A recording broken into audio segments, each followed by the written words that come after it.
दर्शन देखाइए सूरज देव अर्घ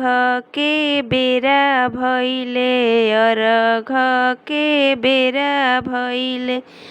दर्शन देखाइए आदित्य मल अर्घ के बेरा भइले अर्घ के बेरा भइले